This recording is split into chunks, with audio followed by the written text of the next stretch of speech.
بسم الله الرحمن الرحيم السلام عليكم ورحمة الله وبركاته ملك استوى جوجتان بالله ودل دمانتان وحين كودا برينا إنه نجودا بدبادي عذر كسفرانكا يا كورونا فيروس كي عذر كلبا مالنا ما قميصا مالنتي وجودن بيسي سنة كلبا كون يلباتن كي كوبي صدن كابشا ديسمبر cudurka coronavirus waxa uu ka jiraa meelo badan oo dunida ka mid ah iyadoo aafo xoog leh oo gaarsiiyay guud ahaanba bulshada caalamka dad badanna oo galaaftay dad badanna ay ka badbaadeen kuwo badanna ay la ildaran yihiin qaaradaha adduunka ayaa aad u kala daran waxaana ugu daran xagga Yurub iyo Latin America oo ah dadka ugu badan ee cudurku uu ku dhacay iyo kuwa u dhintay intaba laakiin markaynu fiirino wadanka Iran oo kamid ah wadamada ku yaala bariga dhexe ayaa waxa uu yahay dalka ugu badsaday xagga soo ridashada iyo xagga dhimashada gobolkaasi laakiin dhinaca kale waxa ay sheegeen maamulayaasha caafimaadku inay bilaabeen talaal iyaga dhexdooda reer Iran ay diyaarsadeen arrintaasi ayaa waxay noqotay mid lagu wargeliyo guud ahaanba dadka reer Iran oo loo sheegay in talaalkaasi ay qaataan sida uu ka dhawaajiyay wasiirka caafimaadka ugu qaabilsan ee wadankaasi Iran oo lagu magacaabo wasiir Saciid waxaa la sheegay in lagu bilaabay talaalka gabar uu dhalay nin siyaasi ah oo isagu caan ka ah wadankaasi Iran oo gabadha lagu magacaabo Tayyiba Mukhbar taasi oo la sheegay inay qaadatay talaalkii ugu horeeyay ee cudurka coronavirus ee wadankaasi Iran marka daba la fiiriyo reer Iran ayaa waxa la sheegay in talaalka loo soo saari karayo toddobaadyo gudahood ilaa iyo 1,500,000 oo doos taasoo ay sheegeen inay ka faa'iidi doonaan dadkuna isu diyaariyaan sida uu ka dhawaajiyay wasiirkooda caafimaadka wadankaasi Iran marka la fiiriyo dhibaato xoog leh ayaa waxa uu ka soo gaartay dhinaca cunaqabataynta Mareykanka iyadoo talaalada caalamiga ah aanay helinin laakiin uu jiray heshiis Iran ay la gashay laanta jamciyadda quruumaha ka dhaxaysa ugu qaabilsan dhinaca caafimaadka WHO oo ku saabsan mustaqbalka waa markii heshiiska la saxiixayay in talaal ay helaan dadka reer Iran kaasoo dibadda ka imanaya laakiin barnaamij ayaa jira hore loo dejiyay iyadoo ay jirto cunaqabataynta Ameerikaanka ee saaran Iran in xagga daawooyinka iyo kaalmada bini'aadanimo aanay ku jirin oo ay markaas ka madax bannaan yihiin guud ahaanba dalka Iran dadka cudurku uu ku dhacay waxaa lagu sheegay tiro ahaan 1,200,000 oo ruux iyadoo dadka Iran cudurka uga dhintana guud ahaanba lagu sheegay 55,000 oo qof laakiin warbixin dambe ayaa waxay sheegaysaa inay dhici karto tirada Iran uga dhimatay cudurka coronavirusku intaasi inay ka badan tahay UK marka la eego waa wadan cudurku uu saameyn ku yeeshay mawjadiisii koobaad iyo talabaadba waa coronavirus-ka iyadoo guud ahaanba xanibaad xoog leh ay ka jirta meelo badan oo ka mid ah UK ayaa haddana waxaa la soo rogay in aad loo sii kordhiyo meelaha qaar taasi oo keentay dad ka badan 20 milyan oo ruux oo England degan iyaga laftooda inay ku sii biirayaan dadka sida aadka xaaladda loogu adkeeyay in markaas aan la isu imanin meelo badanna albaabada la isugu dhuftay xogayaha caafimaadka ee wadanka UK Matt Hancock ayaa waxa uu sheegay inay lagama maarmaan tahay bulshadu inay fakaraan oo ay markaasi ka qayb qaataan barnaamijka dawladda oo ah in la meel mariyo cudurka coronavirus-ka waxyaabaha looga baaqsan karo in la yeelo arrintaas waxaa kaloo ka hadlay ra'iisul wasaaraha wadanka UK Boris Johnson oo sheegay inay lagama maarmaan tahay bulshada reer England inay dadaal xoog la galaan iyo guud ahaanba UK oo laga rabo cudurkan coronavirus-ku maadaama uu aafo keenay inay lagama maarmaan tahay in aad la isu ilaaliyo ra'iisul wasaare Boris Johnson waxa uu shaaca ka qaaday maalinka maanta ah oo uu dhamaanayo sanadka 2020 in cudurka coronavirus-ka nooca ka jira UK 60% uu yahay mid ka dambe ee la arkay dhawaan iyo bishii September kaas oo markuu uu faafayo xawli ku faafa 70% ka badan kii Wuhan ka bilowday laakiin xagga dhimashada la sheegay marqaatiin aan loo haynin inuu degdeg loo dhinto sida kii hore marka daba la fiiriyo guud ahaanba 20 milyan ee ku biiraya barnaamijka xanibaadda hore u jirtay ayaa waxa ay bilaabanaysaa maanta oo Khamiis ah iyadoo la sheegay in gobolada ay ka mid yihiin Midlands deegaanadeeda oo dhan iyo waliba dhinaca waqooyi bari iyo waliba dhinaca koonfur bari iyo guud ahaanba goobo kale oo loo sheegay in ay taxadaraan ay islaaliyaan Khamiista maanta ana ay u bilaabanayso barnaamijka xanibaadda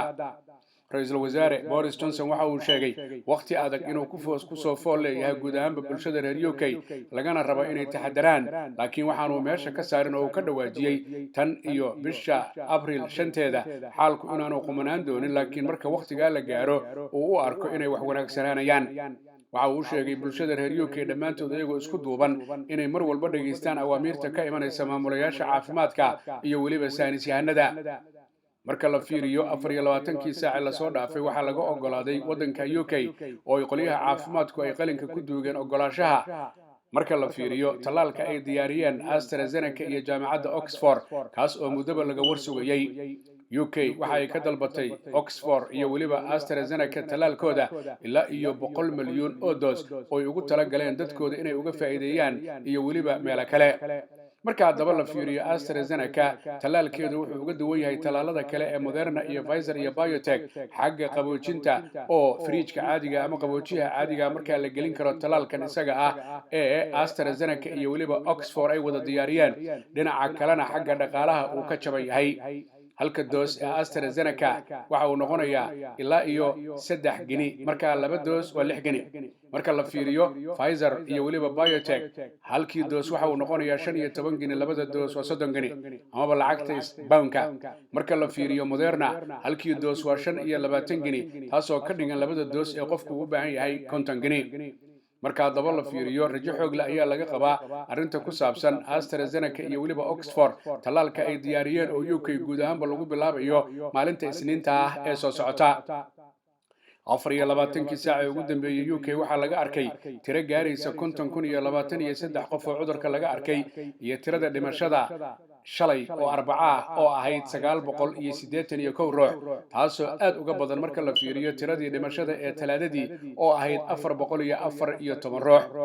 faraqa u dhaxeeya Talaadadii iyo Arbacadii shalay xagga dhimashadu waa 567 ruux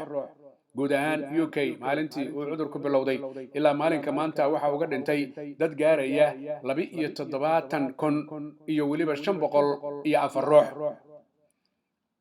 marka daba la fiiriyo wadanka Mareykanka waxa uu ka mid noqday wadamada saameynta ay ku yeelatay qaybta labaad iyo waliba viruska markii ugu horeeyay UK laga arkay oo ah midka sida aadka u faafa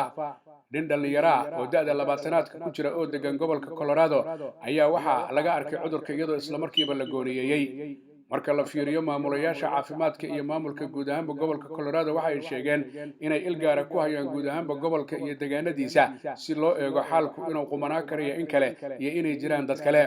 wiilka dhalinyarada ee da'da 20aadka ee Colorado laga helay waxa la sheegay waayahan inaanu meelna u safrin laakiin haddana cudurka laga arkay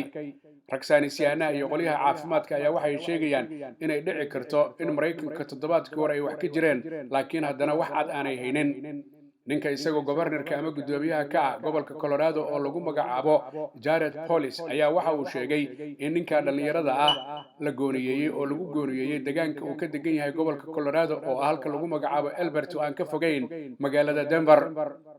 marka daba la fiiriyo Mareykanka guud ahaanba cudurku waxa uu dilay dad aan ka yareen 343 oo ruux iyadoo waliba dadka uu ku dhacay Mareykankuna ay madaxa la galeen 20 milyan oo ruux taasoo ah tiro aad u badan marka loo fiiriyo wadamada kale ee caalamka marka daba la fiiriyo guud ahaanba adduunyada cudurkani farabaas ayuu ku qabtay iyadoo waliba qaybtan ay sii faafayso reer Yurub wadamo badan ayaa qaybta labaad laga arkay tallaaladiina waa ay ka bilowdeen marka la fiiriyo Pfizer iyo BioNTech walow ay jiraan wadamo Yurub ku yaala sida Belarus iyo waliba halka lagu magacaabo Hungary oo iyagu qaatay tallaalka ay soo saarto sharikada lagu magacaabo Sputnik ee wadanka Russia walow aanay aqoonsan hay'adda u qaabilsan reer Yurub xagga daawooyinku haddana waa la qaybiyay marka daba la fiiriyo sharikadaha kala duwan ee dhinaca tallaalka AstraZeneca iyo Oxford kay soo saareen ee laga ogolaaday UK Pfizer iyo BioNTech oo Mareykan iyo waliba Jarmalka kay soo saareen Moderna oo Mareykanka ay soo saartay Sputnik V oo Russia ka ay soo saartay iyo Sinovac oo ah wadanka China dhammaantoodba adduunyada waa loo kala qaybiyay wadamo badanna waa ay sugayaan taasoo la rabo sanadka bilaabanaya maalinta bariya 2021 si aada tallaalada guud ahaanba in loo baahiyo si markaas loo eego bal in laga jiba keeno cudurkan aafada keenay